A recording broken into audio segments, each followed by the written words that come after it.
సుల్తానాబాద్ మున్సిపల్కు చెందిన ఏగోలపు కుమార్ ట్రస్ట్ అధ్యక్షులు ఏగోలపు సదయ్య గౌడ్కు జీవిత సాఫల్య పురస్కారం.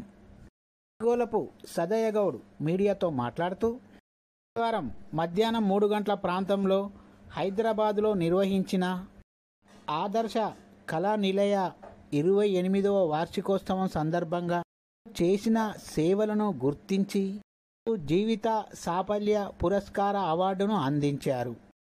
20 సంవత్సరాల నుండి నేను సామాజిక కార్యక్రమాలు చేస్తూ నిరుపేదలను ఎన్నో విధాలుగా ఆదుకుంటున్నాను.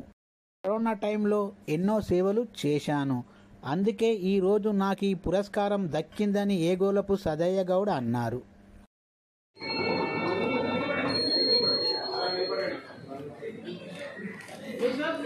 Doctor Agulopu Sarayya Goud sir, Agulopu Kumar Goud charitable trust ఎన్నో సేవా కార్యక్రమాలు చేస్తున్నారు సార్.